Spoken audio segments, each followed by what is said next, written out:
Hello বন্ধুরা, আমি জিৎ। আপনারা দেখছেন জিৎস এন্টারটেইনমেন্ট ইউটিউব চ্যানেল বাংলা। অনেকদিন প্রতীক্ষা করানোর পরে দেবদা প্রতীক্ষার অ্যানাউন্সমেন্ট দিলেন। হ্যাঁ বন্ধুরা, ঠিকই বলছি, দেবদার আগামী ছবির নাম প্রতীক্ষা। যে ছবিটি কিন্তু দেব, অভিজিৎ সেন এবং অতুল রায় চৌধুরী এই সুপারহিট ট্রায়ো নিয়ে আসতে চলেছে।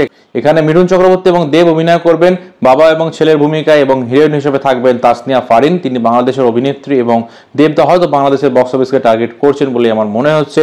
এবং এই ছবিটা কিন্তু এই বছর আসছে না, আসছে সামনের বছর, কারণ এই বছরের শুটিং এখনো শুরুই হয়নি। নভেম্বরের প্রথম দিকে হয়তো শুটিং শুরু হবে, তারপরে তো তার ডাবিং আছে, পোস্ট প্রোডাকশন আছে, সামনের বছর এটা রিলিজ হবে।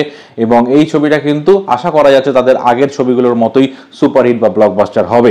তবে একটা ব্যাপার আমি একটু আশাহত হয়েছি, সেটা হচ্ছে যে প্রধান কিন্তু ফ্যামিলি ড্রামা ছিল না, সেটা একটা পপুলার ছবি ছিল। এই পরিচালকের কথা মতো পপুলার ছবি হচ্ছে যেই ছবিটা মাস কমার্শিয়াল টাচ থাকবে এবং আশেপাশে বিভিন্ন ঘটনাকে আমরা যেগুলো পেপারে পড়ি সেগুলোকে আমরা স্ক্রিনে দেখতে পাবো। কিন্তু এখানে কিন্তু সেরকম হচ্ছে না, তিনি কিন্তু আবার সেই ফ্যামিলি ড্রামার দিকেই চলে গেলেন, যেটা একটু হতাশাজনক। তবে মিঠুন চক্রবর্তী এবং দেব দুজনেই আছেন এবং দুজনের কেমিস্ট্রি খুব ভালো। মিঠুন চক্রবর্তী অভিনয় ফাটিয়ে দেবেন, গল্পও খুব ভালো থাকবে, ডিরেকশনও ভালো থাকবে, তাই একটা অবশ্যই এক্সপেকটেশন রয়েছে ডেফিনেটলি। পরের যে আপডেটটা নিয়ে কথা বলছি সেটা হচ্ছে অরম্যাক্স মোস্ট পপুলার স্টার্স। এটা নিয়ে কিন্তু আমি আগে অনেকবার আলোচনা করেছি, কারণ এটা প্রত্যেক কোয়ার্টারে অর্থাৎ 3 মাস বাদে বাদে কিন্তু অ্যানাউন্সমেন্ট করা হয়। এবার কিন্তু এপ্রিল থেকে জুন অ্যানাউন্সমেন্ট করা হয়েছে যে টলিউডের জনপ্রিয় স্টার্স কারা কারা, প্রত্যেক 3 মাস অন্তর অন্তর এই ঘোষণা করা হয়। এবার এপ্রিল থেকে জুনের নাম্বার 1 যিনি হয়েছেন তার কিন্তু কোনো ছবি এখনো পর্যন্ত রিলিজ হয়নি।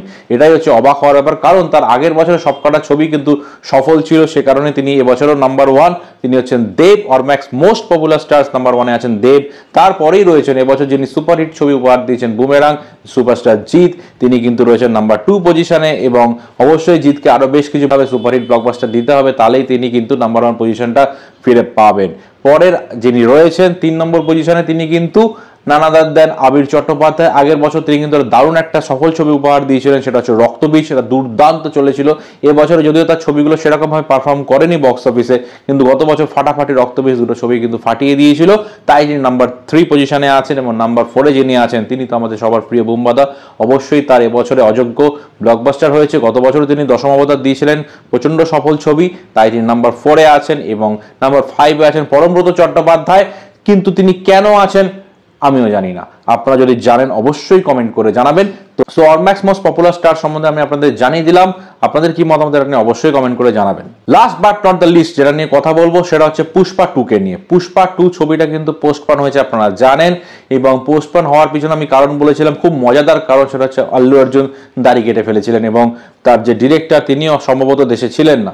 এবার কিন্তু জানা গেছে পুষ্পা 2 কিন্তু উঠে পড়ে লাগছে এবং এই প্রোডাকশন হাউস জানিয়ে দিয়েছে এই ছবিটা কিন্তু আসছে, এই বছরই আসছে। এবং কবে আসছে সেটা হচ্ছে ডিসেম্বর মাসে। এবার ডিসেম্বর মাস মানে কিন্তু আপনারা ভাববেন না একদম 25শে ডিসেম্বর আসছে না। 25শে ডিসেম্বর কিন্তু মানে ওই ক্রিসমাস উপলক্ষে 25শে ডিসেম্বরের আশেপাশে কিন্তু অনেক ছবি আসতে পারে। সেই কারণে কিন্তু এই মুহূর্তে পুষ্পা 2 ওই সময় আসবে না, কোনো ক্লাসে যাবে না, কিন্তু 6th of ডিসেম্বর কিন্তু এই ছবিটা আসছে। এবং এই ছবিটা দিয়ে বক্স অফিসে কিন্তু মারাত্মক একটা ব্যবসা এক্সপেক্ট করছে পুষ্পা 2 মেকার্সরা। আমাদের আপডেটসগুলো কেমন লাগলো অবশ্যই জানাবেন। ভিডিওটি ভালো লাগলে চ্যানেলটি সাবস্ক্রাইব করে পাশে থাকবেন। দেখা হবে নেক্সট ভিডিওতে। বাই। অবশ্যই বেল নোটিফিকেশনটা প্রেস করে নেবেন।